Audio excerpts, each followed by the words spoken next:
We want to bring in now former Governor Mike Huckabee, one of our most frequent and favorite guests this morning. Run by the news with him. Good morning, Governor. Good morning, Governor.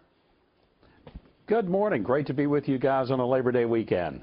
So as many are saying that Donald Trump appears to be acting more and more presidential, others who are critical of Hillary Clinton say she's acting like she's in the witness protection program. She hasn't done a press conference in more than 270 days. I want you to take a listen to this soundbite of Brian Fallon saying, oh, she'll do a press conference when she's president. I think I could safely commit that as President Hillary Clinton would hold press conferences, but the frequency of them is something that I think is something that would just play out as time went on. I think that in general she would continue to take questions in a variety of formats, and I know that there's been an intense focus lately on press conferences. The reality is, in the course of this campaign, she's answered questions in a variety of formats. Is that going to keep being effective for her or not? Look, I think she's making Howard Hughes look like a doggone publicity hound. It's unbelievable that Hillary Clinton is running for the most visible job in the world, and yet she's invisible. I mean, I think she believes that the presidency is something like being the Wizard of Oz, and you get to live behind the curtain. Nobody ever sees you. They just hear from you through releases that you put out. This is unbelievable. And why anybody at this point believes that she's prepared, ready, and even capable of doing this job is beyond me. There's something incredible going on here. But the strategy, I'm curious about the strategy, though, Governor. She's making hundreds of thousands of dollars, millions of dollars at these fundraisers that she's having, so she's meeting with all these rich celebrities. She's running ads in states like Arizona, so she's spending money hand over fist right now. She hates talking to the press, so maybe behind the scenes this is a smart strategy for her.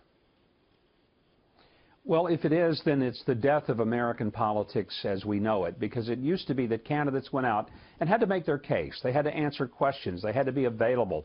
And frankly, they had to do some things that may have been a little demeaning to them, like go and slurp down a barbecue sandwich with little people, as Hillary probably calls them, and not just have the fancy hors d'oeuvres and finger foods with the billionaires behind gated communities. But the fact is, we need to know that our president understands who we are. With Hillary, the one thing you can be sure of, she hasn't a clue who we are as American people, because she's never with them. The only people she hangs out with are the uber rich, the people who live in a world unto themselves and really live in a la-la land. And if we want a president who's president of la-la land, Hillary's the girl. But I think that would be a disaster for this country. Well, it turns out, Governor, that's not just speculation. That's not a partisan point you're making. It's factually true. This morning's New York Times has a long piece on exactly that. Here's a quote from it. Mrs. Clinton's aides have gone to great lengths to protect an image of her as down-to-earth and attuned to the challenges of what she likes to call the struggling and the striving. Yet some of the closest relationships she and her husband, former President Bill Clinton, have are with long-standing contributors. If she feels most at ease around millionaires within the gilded bubble, it is in part because some of them are her most intimate friends. And the proof, of course, is in the selfies with Justin Timberlake and Jimmy Buffett and Paul McCartney. But she has been fundraising nonstop. There's Justin Timberlake with the former Secretary of State. She's been fundraising nonstop. We actually have a list of the prices she's charging to interact with people. She's charging $2,700 for every question she received from kids that's under 16. That $10,000 for a family Tucker, photo? one of the things, you know, I think one of the big questions, though, is not just what she's doing. Here's the bigger question. Why?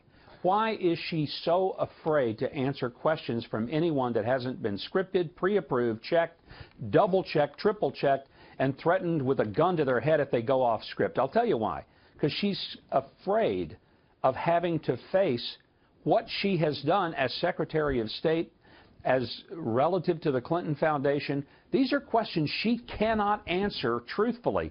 And when she has gone out in public and answered, she's flat out lied, whether it's to Congress, whether it's to the press.